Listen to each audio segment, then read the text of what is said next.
श्री गुरुभ्यो नमः हरिः ओम। ఇది ప్రత్యేకంగా ద్రావిడ సంధ్యావందనము, కోనసీమ ద్రావిడ సంధ్యావందనము. సంధ్యావందనంలో అనేక రకాలు ఉన్నాయి, ప్రాంతాచారంగా సంధ్యావందనాలు ఉన్నాయి. కానీ ఇప్పుడు మనం చేసేది కోనసీమ ద్రావిడ పద్ధతిగా ఈ సంధ్యావందనం చెప్పబడుతోంది. నేను చెప్పే మంత్రాన్ని సంధ్యావందనం చేసుకునేటటువంటి వారు నేను చెప్పిన తర్వాత ఆ మంత్రాన్ని విని ఆ మంత్రాన్ని చెప్పుకుంటూ క్రియ చేయాలి. ఓం శ్రీ గురుభ్యో నమః హరిః ఓం. 3 సార్లు ముందుగా చేతిలో నీళ్లు వేసుకుని ఆచమనం చెయ్యాలి. ఆచమ్యా కేశవాయ స్వాహ, నారాయణాయ స్వాహ, మాధవాయ స్వాహ. చేయి కడుక్కుని నమస్కారం చెయ్యాలి. గోవిందాయ నమః, విష్ణవే నమః, మధుసూదనాయ నమః, త్రివిక్రమాయ నమః, వామనాయ నమః, శ్రీధరాయ నమః, ఋషికేశాయ నమః, పద్మనాభాయ నమః, దామోదరాయ నమః, సంకర్షణాయ నమః, వాసుదేవాయ నమః, ప్రద్యుమ్నాయ నమః, అనిరుద్ధాయ నమః, పురుషోత్తమాయ నమః, అధోక్షజాయ నమః, నారసింహాయ నమః, అచ్యుతాయ నమః, జనార్దనాయ నమః, ఉపేంద్రాయ నమః, హరయే నమః, శ్రీకృష్ణాయ నమః, శ్రీకృష్ణ పరబ్రహ్మణే నమో నమః. ప్రాణాయామం చెయ్యాలి. ఓం భూః, ఓం భువః, ఓం సువః, ఓం మహః, ఓం జనః, ఓం తపః, ఓం సత్యం. తత్సవితుర్వరేణ్యం భర్గో దేవస్య ధీమహి ధియో యో నః ప్రచోదయాతు. ఓమాపో జ్యోతిరసోమృతం బ్రహ్మ భూర్భువః సువరోం. నమస్కారం చెయ్యాలి. మమ ఉపాత్తా సమస్తా దురితః క్షయద్వారా శ్రీ పరమేశ్వర ప్రీత్యర్థం శుభాభ్యాం శుభే శోభనే ముహూర్తే శ్రీ మహావిష్ణోరాజ్ఞయా ప్రవర్తమానస్య అద్య బ్రహ్మణః ద్వితీయ పరార్ధే శ్వేతవరాహకల్పే వైవస్వతమన్వంతరే కలియుగే ప్రథమపాదే జంబూద్వీపే భరతవర్షే భరతఖండే అస్మిన్ వర్తమానా వ్యవహారికా చాంద్రమానేన స్వస్తి శ్రీ ఖరనామ సంవత్సరే ఉత్తరాయణే శశిరుతౌ మాఘమాసే కృష్ణపక్షే సప్తమ్యాం వాసరః భౌమవాసరే శుభనక్షత్రే శుభయోగే శుభకరణ ఏవం గుణా విశేషణ విశిష్టాయాం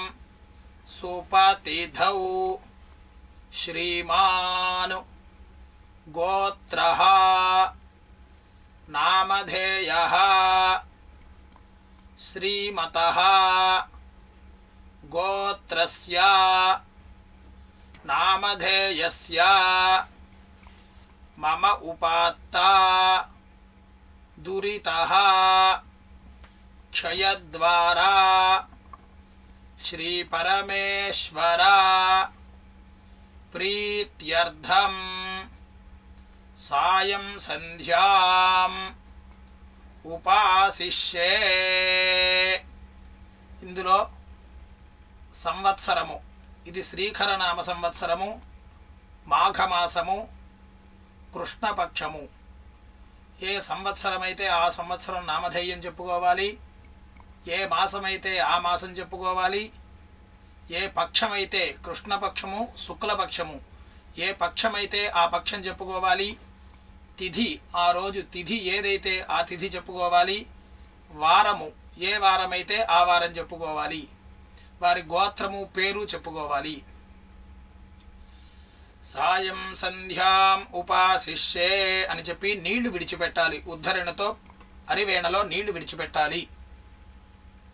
ఎడమ చేత్తో ఉద్ధరణతో నీళ్లు పట్టుకుని కుడి చేతి బొటన వేలుతో ఆ నీళ్లు శిరస్సు మీద మార్జన చేసుకోవాలి. ఈ మంత్రాలు చెబుతూను ఓం ఆపోహిష్ఠామా యో భువః తాన ఊర్జే దధాతనా మహేరణాయ చక్షసే యో వః శివతమోరసః తస్య భాజయా తేహనః ఉషతీరివ మాతరః తస్మా అరంగమామవః యస్య క్షయాయ జిన్వథా ఆపో జనయథాచనః.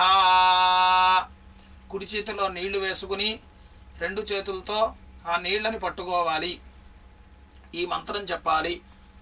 అగ్నిశ్చ మామన్యుశ్చ మణ్యుపతయశ్చ మణ్యుకృతేభ్యః పాపేభ్యో రక్షంతాం యదన్హా పాపమకారిషం మనసా వాచా హస్తాభ్యాం పద్భ్యాముదరేణ శిస్నా అహస్తదవలుంపతు యత్కించ దురితం మయి ఇదమహం మామమృతయోనౌ సత్యే ద్యోతిషి జుహోమి స్వాహా అని చెప్పి ఆ ఉదకాన్ని స్వీకరించాలి. ఆ నీళ్లు తాగాలి, చెయ్యి కడుక్కోవాలి.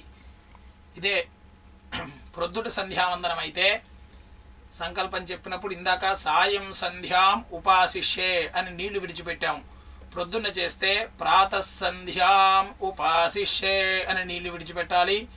ఇప్పుడు చెప్పిన మంత్రముల చేతే ఆపోహిష్ఠామ యోభవః అనే మంత్రముల చేత ఆ ఉదకాన్ని మార్జన చేసుకుని సూర్యశ్చ మామన్యుశ్చ మన్యుపతయశ్చ మన్యుకృతేభ్యః పాపేభ్యో రక్షంతాం యద్రాత్రియా పాపమకారిషం మనసా వాచా హస్తాభ్యాం పద్భ్యాముదరేణ శిస్నా రాత్రిస్తదవలుంపతు యత్కించ దురితం మయి ఇదమహం మామమృతయోనౌ సూర్యే జ్యోతిషి జుహోమి స్వాహా అని ఈ మంత్రం చెప్పుకోవాలి. ప్రొద్దుట సంధ్యావందనంలో ఈ మంత్రం చెప్పుకుని ఈ మంత్రముల చేత ఆ ఉదకాన్ని మంత్రించి ఆ నీళ్లు తాగాలి ప్రొద్దున్నైతే. తర్వాత చేయి కడుక్కుని మళ్ళా నీళ్లు చల్లుకుంటూ ఉండాలి. ఎడం చేత్తో ఉద్ధరణతో నీళ్లు పట్టుకుని కుడి చేత్తో ఆ నీళ్లు శిరస్సు మీద మార్జన చేసుకోవాలి. ఓం దధిక్రావున్నో అకారిషం చిష్ణోరస్వస్య వాజినః సురభినో ముఖాకరతు ప్రాణ ఆయుగుంషితారిషతు ఆపోహిష్ఠామ యో భువః తాన ఊర్జే దధాతనా మహేరణాయ చక్షసే यो वः शिवतमो रसः तस्य भाजयते हनः उशतीरिव मातरः तस्मा अरङ्गमामवः यस्य क्षयाय जिन्वथा आपो जनयथा चनः. మళ్ళా కుడి చేతిలో నీళ్లు వేసుకుని రెండు చేతులతోనూ ఆ నీళ్లను ఇలా పట్టుకుని ఈ మంత్రములు చెప్పాలి. ద్రుపదాదివముంచతు ద్రుపదాదివేనుముము చానః స్విన్నస్నాద్విమలాజివా పూతం పవిత్రే నైవాద్యం ఆపస్సుంధంతు మైనసః. కళ్ళకద్దుకుని ఆ ఉదకాన్ని వాసన చూసి ఆ పళ్ళెములో విడిచిపెట్టాలి. తర్వాత చేతిలో నీళ్లు వేసుకుని గాయత్రీ మంత్రమును చెప్పి ఆ ఉదకాన్ని కళ్ళకి అద్దుకుని పళ్ళెములో విడిచిపెట్టాలి. ఓం భూర్భువస్సువః తత్సవితుర్వరేణ్యం భర్గో దేవస్య ధీమహి ధియో యో నః ప్రచోదయాతు. కళ్ళకద్దుకుని పళ్ళెంలో విడిచిపెట్టాలి ఆ నీళ్లు. రెండు చేతులతో కూడా ఆ ఉదకాన్ని పట్టుకోవాలి. ఇలా 3 సార్లు చెయ్యాలి. ఓం భూర్భువస్సువః తత్సవితుర్వరేణ్యం భర్గో దేవస్య ధీమహి ధియో యో నః ప్రచోదయాతు. ఓం భూర్భువస్సువః తత్సవితుర్వరేణ్యం భర్గో దేవస్య ధీమహి ధియో యో నః ప్రచోదయాతు. ఆ నీళ్లు పళ్ళెంలో విడిచిపెట్టిన తర్వాత అలా కుడి చేతిలో నీళ్లు వేసుకుని ఈ మంత్రములు చెప్పి తన చుట్టూరా ఈ ఉదకాన్ని జల్లుకోవాలి. అంటే ఇలా ప్రదక్షిణంగా తిప్పి ఆ నీళ్లు పళ్ళెములో విడిచిపెట్టాలి. ఉద్యంతం అస్తయ్యంతం ఆదిత్యమభిధ్యాయన్ కుర్వన్ బ్రాహ్మణో విద్వాన్ సకలం భద్రమస్నుతే అసావాదిత్యో బ్రహ్మేతి బ్రహ్మైవ సన్ బ్రహ్మాప్యేతి య ఏవం వేద అసావాదిత్యో బ్రహ్మా. ఆ నీళ్ళిలా శిరస్సు చుట్టూరా చల్లుకుని ఆ నీళ్లు పళ్ళెములో విడిచిపెట్టాలి. నమస్కారం చేస్తూ ఈ మంత్రము చెప్పాలి. ఉత్తిష్ఠ దేవి గంతవ్యం పునరాగమనాయ చ గాయత్రీం చ మహాదేవి ప్రవిశ్చ హృదయం మమ. ఇప్పుడు తర్పణము చెయ్యాలి. తర్పణం అంటే ఉద్ధరణితో కుడి చేతిలో నీళ్లు వేసుకుని సంధ్యావందన తర్పణము అని ఈ యొక్క మంత్రములు చెబుతూ నీళ్లు విడిచిపెడుతూ ఉండాలి. ఆదిత్యం తర్పయామి, సోమం తర్పయామి, అంగారకం తర్పయామి, బుధం తర్పయామి, బృహస్పతిం తర్పయామి, శుక్రం తర్పయామి, శనిం తర్పయామి, రాహుం తర్పయామి, కేతుం తర్పయామి, యమం తర్పయామి, యమభటుం తర్పయామి, చిత్రం తర్పయామి, చిత్రగుప్తం తర్పయామి, సర్వాన్ దేవాన్ తర్పయామి. అలా చేతిలో ఉదకము వేసుకుని ఆచమనము చెయ్యాలి. కేశవాయ స్వాహ, నారాయణాయ స్వాహా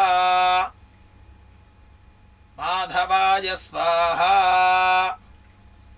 చేయి కడుక్కుని నమస్కారం చేస్తూ ఈ మంత్రములు చెప్పాలి.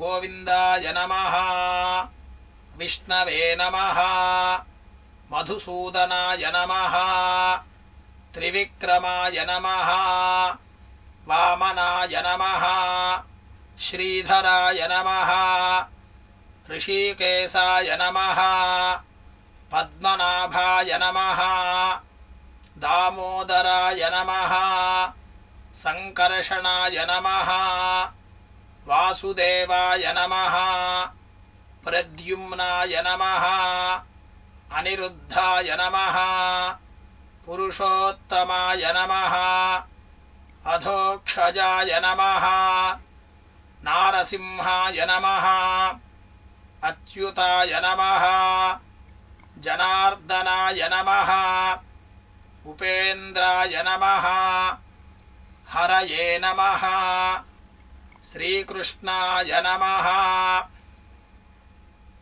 శ్రీకృష్ణ పరబ్రహ్మణే నమో నమః.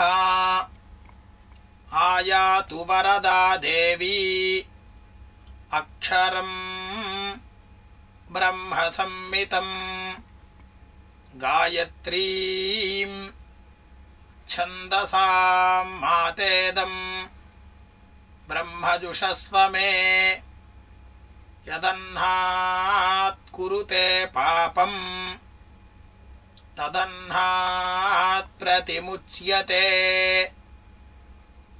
యద్రాత్ర్యాత్ కురుతే పాపం తద్రాత్ర్యాత్ ప్రతిముచ్యతే.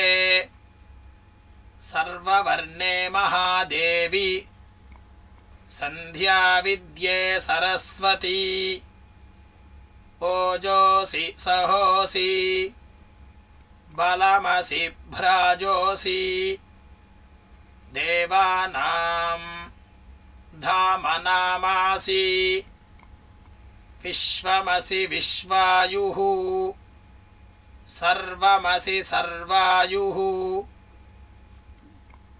అభిభూరోం గాయత్రీమావాహయామి. ఈ మంత్రముల చేత అమ్మవారిని రెండు చేతులు పెట్టి ప్రార్థిస్తూ ఆ చేతుల్ని మనకి అభిముఖంగా ఇలా లోపలికి తిప్పుకోవాలి. ఈ మంత్రము చేత అభిభూరోం గాయత్రీమావాహయామి. ఆ దేవతల్ని మన శరీరంలోకి ఆవాహన చేసుకోవాలి. అభిభూరోం గాయత్రీముపవేశయామి. అభిభూరోం గాయత్రీం సంకోచయామి. అభిభూరోం గాయత్రీం సుప్రతిష్ఠితా భవ. అభిభూరోం గాయత్రీం సుప్రసన్నా భవ. అభిభూరోం గాయత్రీం యై నమః. నమస్కారం చెయ్యాలి.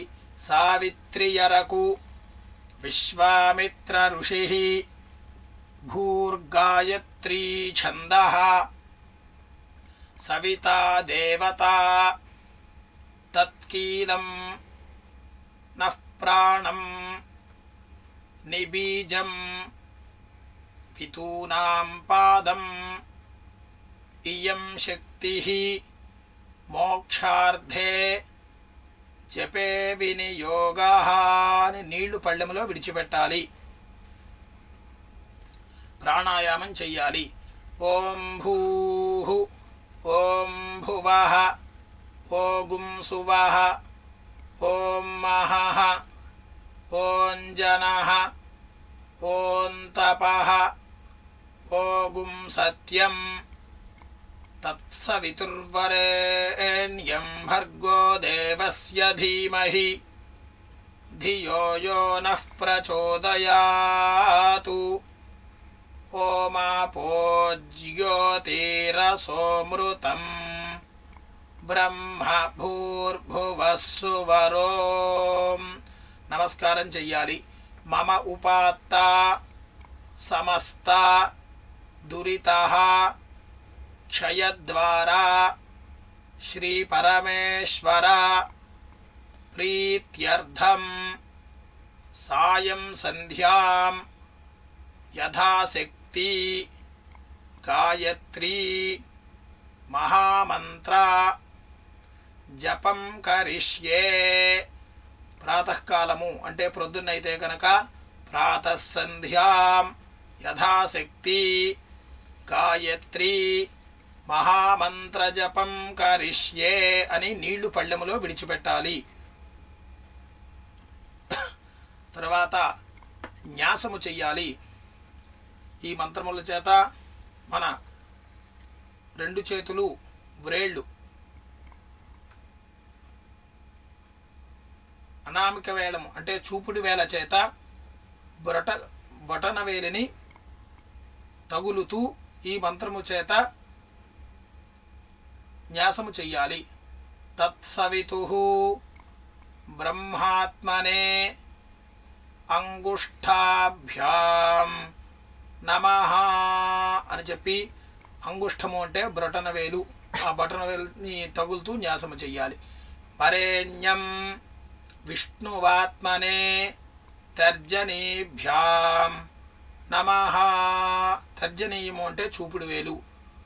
భర్గో దేవస్య రుద్రాత్మనే మధ్యమాభ్యాం నమః. మధ్యమము అంటే మధ్యవేలు. ధీమహి సత్యాత్మనే అనామికాభ్యాం నమః. అనామికము అంటే ఉంగరము వేలు. ధియో యో నః జ్ఞానాత్మనే కనిష్ఠికాభ్యాం నమః. కనిష్ఠకము అంటే చిటికిన వేలు. ఈ 5 వేలతో న్యాసం చేసిన తర్వాత ప్రచోదయాతు సర్వాత్మనే కరతలకర పృష్ఠాభ్యాం నమః. రెండు చేతులు కూడా ముందుకి వెనక్కి 3 మార్లు ఇలా తిప్పుతూ కరతలకరము అంటే ముందుకి వెనక్కి కూడా చేతులు ఇలా తిప్పాలి. మళ్ళీ హృదయాది న్యాసాలు చేయాలి ఈ మంత్రముల చేత. తత్సవితుః బ్రహ్మాత్మనే హృదయాయ నమః అంటే హృదయాన్ని, ఆ కుడి చేత్తో హృదయాన్ని పట్టుకోవాలి. వరేణ్యం విష్ణువాత్మనే శిరసే స్వాహ. శిరస్సు అంటే తల, ఆ కుడి చేత్తో శిరస్సు మీద చేయి ఉంచాలి, కుడి చేయి శిరస్సు మీద ఉంచాలి. భర్గో దేవస్య రుద్రాత్మనే శిఖాయై వషటు. శిఖాయై అంటే శిఖ అంటే వెనకాల, శిరస్సు మీద వెనకాల. శిఖ అంటే శిఖా భాగంలో ఆ కుడి చేత్తో స్పృశించాలి. ధీమహి సత్యాత్మనే కవచాయహుం. కవచము అంటే భుజములు, 2 భుజములని కూడా 2 చేతుల చేత స్పృశించాలి. ధియో యో నః జ్ఞానాత్మనే నేత్రత్రయాయ వౌషటు. నేత్రత్రయము అంటే 2 కళ్ళని కూడా కుడి చేత్తో ఒకసారిలా చూపించాలి. ప్రచోదయాతు సర్వాత్మనే అస్త్రాయ ఫటు. శిరస్సు చుట్టూరా చేతిప్పి ఆ 2 చేతుల్ని కూడా కలిపి నమస్కారం చెయ్యాలి. భూర్భువస్సువరోమితి దిగ్బంధః. కుడి చేతి మధ్యవేలు, ఎడం చేతి మధ్యవేలు కలిపి నమస్కారం చెయ్యాలి. నమస్కారం చేస్తూ ధ్యానం, అమ్మవారిని ప్రార్థన చెయ్యాలి. ముక్తా విద్రుమా హేమనీల ధవళఛాయైః ముఖైః స్త్రియక్షణైః యుక్తామిందు నిబద్ధరత్న మకుటాం తత్వార్ధ వరుణాత్మికాం గాయత్రీం వరదాభయాం అంకుశకుశాః శుభ్రం కపాలంగదాం శంఖం చక్ర మదారవింద యుగళం హస్తైః వహంతీం భజే. गुरुब्रह्मा गुरुर्विष्णुः गुरुदेवो महेश्वरः गुरुः साक्षात् परब्रह्म तस्मै श्री गुरवे नमः అని గురుదేవతని మనసులో ప్రార్థన చేసుకుని నమస్కారం చేసిన తర్వాత గాయత్రి జపము మంత్రాన్ని అనుష్ఠానం జపం చేయాలి. ఉదయం అయితే 108 సార్లు తక్కువ కాకుండా ప్రాతకాలంలో 108 కంటే ఎక్కువగా సహస్రం అంటే 1000 సార్లు 108 సార్లు కానీ 1000 సార్లు కానీ అంతకంటే ఇంకా చేస్తే ఇంకా విశేషమైనటువంటి ఫలితము. సాయంకాలం 24 మార్లకు తక్కువ కాకుండా ఈ జపాన్ని మంత్రాన్ని అనుష్ఠానం అంటే జపము చెయ్యాలి. గాయత్రి మంత్రమును ఓం భూర్భువస్సువః తత్సవితుర్వరేణ్యం భర్గో దేవస్య ధీమహి ధియో యో నః ప్రచోదయాతు. జపము పూర్తయిన తర్వాత అనేనా మయా కృతేన సాయం సంధ్యాం యథాశక్తి గాయత్రీ మహామంత్రజపేన భగవాన్ సర్వాత్మకః సర్వం శ్రీ పరమేశ్వరః అర్పణమస్తు అని చెప్పి చేతిలో నీళ్లు వేసుకుని పళ్ళెములో విడిచిపెట్టాలి. నిలబడి పశ్చిమ ముఖంగా నమస్కారం చేస్తూ ఈ మంత్రములు చెప్పాలి. ఈ మంత్రము సాయంకాలం చెప్పేటటువంటి మంత్రము. పశ్చిమ ముఖంగా తిరిగి నమస్కారం చేస్తూ చెప్పాలి. ఓం ఇమం మే వరుణస్రుధీ హవమద్యా చ మృడయా త్వామవస్యురాచకే తత్వాయామి బ్రహ్మణా వందమానః తదాశాస్తే యజమానో హవిర్భిః అహేడమానో వరుణేహ బోధ్యురుషగుం సమాన ఆయుః ప్రమోషీః యచ్ఛిద్ధితే విశో యథా ప్రదేవ వరుణవ్రతం మినీమసి ద్యవిద్యవి యత్కించేదం వరుణదైవ్యే జనేభిద్రోహం మనుష్యాశ్చరామసి అచిత్తీయత్తవ ధర్మాయుయోపి మమానః తస్మాదేన సో దేవరీరిషః కితవాసో యద్రిరిపుర్నదీవి యద్వాఘాసత్య ముతయన్న విద్మా సర్వాతావిష్యా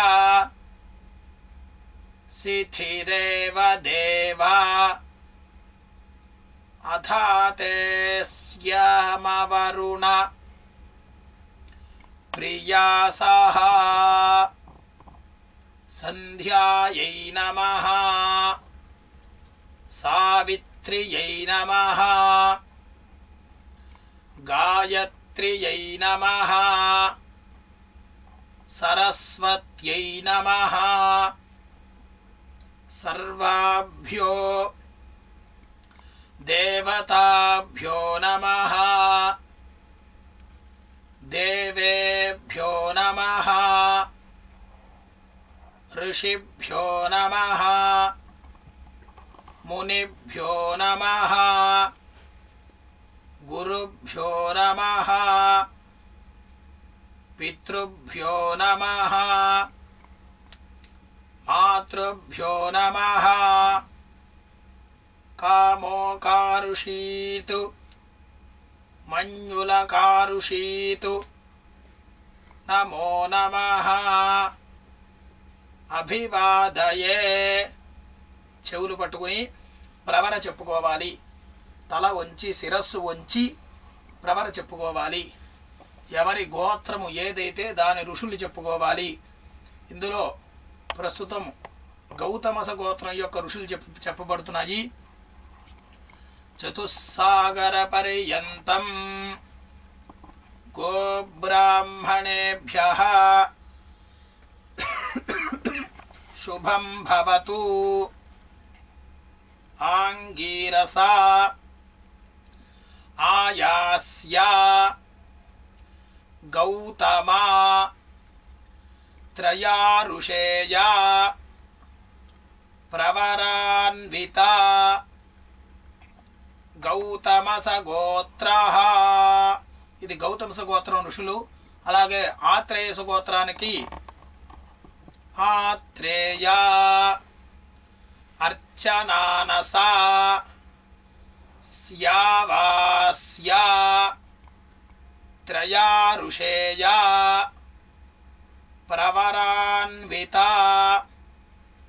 ఆత్రేయస గోత్రః. ఇది ఆత్రేయస గోత్రము. అలాగే వాధూలస గోత్రం అయితే భార్గవ వైతహవ్యా సావేదస త్రయా ఋషేయా ప్రవరాన్వితా వాధూలస గోత్రః. ఇది వాధూలస గోత్రము. అలాగే భారద్వాజస గోత్రము ఆంగీరస బారుహస్పత్యా భారద్వాజ త్రయా ఋషేయా ప్రవరాన్వితా భారద్వాజస గోత్రః. ఇది భారద్వాజస గోత్రము. అలాగే కుత్సస గోత్రము ఆంగీరస మాంధాతా కౌత్సా త్రయా ఋషేయా ప్రవరాన్వితా కుత్సస గోత్రః. ఇలాగా ఏ గోత్రమునకు ఆ ఋషులు చెప్పబడ్డాయి ఆ గోత్రము ఆ ఋషులు చెప్పుకుని వారి పేరు చెప్పుకోవాలి. శ్రీకృష్ణ యజుర్వేద తైత్తిరీయా శాఖా అధ్యాయీ ఆపస్తంభసూత్రః. శ్రీకృష్ణ యజుర్వేద తైత్తిరీయా శాఖా అధ్యాయీ ఆపస్తంభసూత్రః. ఎవరి పేరైతే వారి పేరు చెప్పుకుని శర్మ అహంభో అభివాదయే అని ప్రవర అయిన తర్వాత దిక్కులు నమస్కారం చేయాలి. 4 మూల ముందర పశ్చిమంగా నిలబడి ఇదంతా చెప్పుకున్నాం కాబట్టి సాయంకాలం అయితే సాయం సంధ్యావందనం అయితే పశ్చిమంగా నిలబడి చెప్పుకోవాలి. పశ్చిమం నుంచే ప్రారంభించి నమస్కారం చేయాలి. ముందుగా పశ్చిమ దిక్కుకు నమస్కారం చేయాలి. ప్రతీచ్యై దిశే నమః. తర్వాత అలా ఉత్తరంగా తిరిగి అంటే కుడి చేతి వైపు అటు తిరిగి ఉత్తర దిక్కుకు నమస్కారం చేయాలి. ఉదీత్యై దిశే నమః. అటు నుంచి మళ్ళా తూర్పుగా తిరిగి ప్రాక్ అంటే తూర్పు దిక్కుకి నమస్కారం చేయాలి. ప్రాత్యై దిశే నమః. అలాగే దక్షిణంగా తిరిగి దక్షిణ దిక్కుకు నమస్కారం చేయాలి.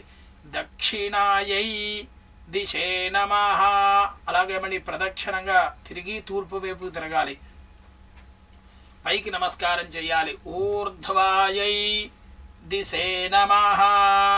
కింద భూమికి అధరాయై దిశే నమః. మళ్ళీ ఆకాశానికి అంతరిక్షాయై దిశే నమః నమస్కారం చెయ్యాలి. నమో బ్రహ్మణ్యదేవాయ గోబ్రాహ్మణహితాయ చ జగద్ధితాయ కృష్ణాయ శ్రీగోవిందాయ నమో నమః. యమాయ ధర్మరాజాయ మృత్యవేజాంతకాయ చ వైవస్వతాయ కాలాయ సర్వభూతక్షరాయ చ ఔదుంబరాయ దధ్నాయ నీలాయ పరమేష్టినే ఉరుకోధరాయ చిత్రాయ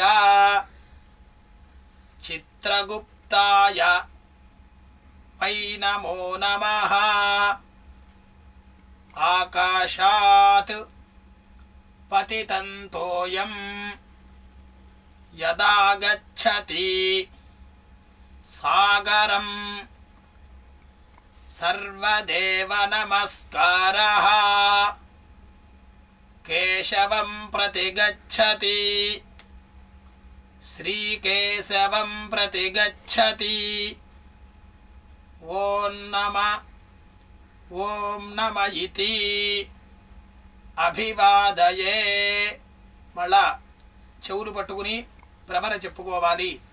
చతుస్సాగర పర్యంతం గోబ్రాహ్మణేభ్యః శుభం భవతు.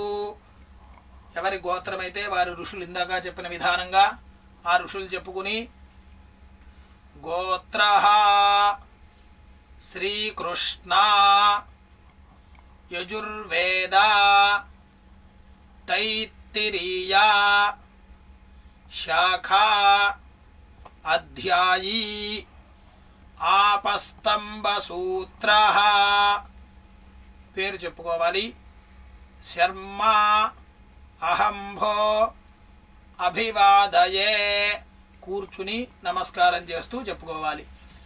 ఆ బ్రహ్మలోకాతు ఆశేషాతు ఆలోకా లోకపర్వతాతు ఏ సంతి బ్రాహ్మణా దేవా తేభ్యో నిత్యం నమామ్యహం. చతుస్సాగర పర్యంతం గోబ్రాహ్మణేభ్యః శుభం భవతు. ఇక్కడ ప్రవర అవసరం లేదు, ఇంతవరకే చెప్పడము. రామాయ రామభద్రాయ రామచంద్రాయ వేధసే రఘునాథాయ నాథాయ సీతాయాః పతయే నమః. మృత్యుంజయాయ రుద్రాయ నీలకంఠాయ శంభవే అమృతేశాయ శర్వాయ శ్రీమహాదేవాయ తే నమః. నమః కోదండ హస్తాయ సంధి కృతశరాయ చ దండిదాకిల దైత్యాయ రామాయ ఆపన్నివారిణే మేరుకాంచిన దత్తానాం గవాం కోటి శతైరపి పంచకోటితరంగాణాం తత్ఫలం శివదర్శనం గౌరీవల్లభకామారే కాలకూటా విషాదన మాముద్ధరాప దాంబోదే త్రిపురఘ్నా అంతకాంతకా आपदामपहर्तारं दातारं सर्वसम्पदां लोकाभिरामं श्रीरामं भूयो भूयो नमाम्यहम् सर्वमङ्गलमाङ्गल्ये शिवे सर्वार्धसाधिके शरण्ये त्र्यम्बिके देवी नारायणी नमोस्तुते। ఆచమనము చేయాలి. చేతిలో నీళ్లు వేసుకుని 3 సార్లు ఆ నీళ్లను ఉదకాన్ని తాగాలి. కేశవాయ స్వాహ, నారాయణాయ స్వాహ, మాధవాయ స్వాహ. చేయి కడుక్కుని నమస్కారం చెయ్యాలి. గోవిందాయ నమః, విష్ణవే నమః, మధుసూదనాయ నమః, త్రివిక్రమాయ నమః, వామనాయ నమః, శ్రీధరాయ నమః, ఋషికేశాయ నమః, పద్మనాభాయ నమః, దామోదరాయ నమః, సంకర్షణాయ నమః,